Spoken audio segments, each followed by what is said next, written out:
کیا آپ جانتے ہیں کہ ایک وقت ایسا آیا تھا جب بغداد کی لاکھوں کتابیں دریائے دجلہ میں پھینک دی گئیں اور دریا کا پانی سیاہی کی وجہ سے کالا ہو گیا؟ مگر سوال یہ ہے، اسلام کی پوری تاریخ آخر ہم تک پہنچی کیسے؟ یہ ایک ایسا سفر ہے جو صحابہ کی یادوں سے شروع ہوا اور بغداد کے دریاؤں تک جا پہنچا۔ رسول اللہ کی وفات کے بعد شروع میں اسلامی تاریخ کو باقاعدہ طور پر لکھا نہیں گیا۔ اس کی وجہ یہ تھی کہ صحابہ خود زندہ تھے اور انہیں تمام واقعات یاد تھے، لیکن وقت گزرتا گیا، نسلیں بدلنے لگیں اور لوگ بدر اور احد جیسے عظیم واقعات بھولنے لگے۔ تب خلیفہ عمر بن عبدالعزیز نے حکم دیا کہ احادیث اور اسلامی تاریخ کو لکھ کر محفوظ کیا جائے، لیکن اس وقت ایک بڑا مسئلہ تھا۔ اس دور میں کاغذ کی ٹیکنالوجی عام نہیں تھی۔ کتابیں پتوں، ہڈیوں اور چمڑے پر لکھی جاتی تھیں جو جلد خراب ہو جاتی تھیں۔ پھر وقت بدلا۔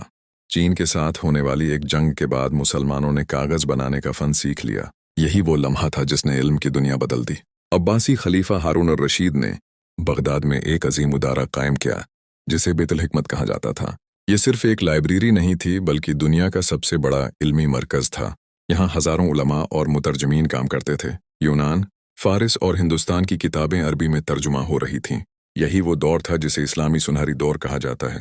لیکن پھر تاریخ کا سب سے خوفناک دن آیا۔ 1218 میں منگول سردار ہلاکو خان نے بغداد پر حملہ کر دیا۔ شہر تباہ ہو گیا اور لاکھوں لوگ قتل کر دیے گئے۔ لیکن سب سے بڑا نقصان علم کا ہوا۔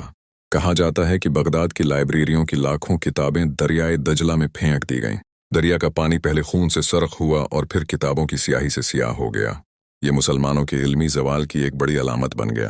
اسی دوران یورپ میں ایک نئی ایجاد ہوئی، پرنٹنگ پریس۔ یہ وہ موڑ تھا جہاں دنیا تیزی سے بدلنے لگی۔ یورپ روزانہ ہزاروں صفحات چھاپ کر علم کو پھیلانے لگا، اور یہ تاریخ ہمیں ایک اہم سبق دیتی ہے کہ جو قومیں علم اور ٹیکنالوجی کو اپناتی ہیں وہی دنیا کی قیادت کرتی ہیں۔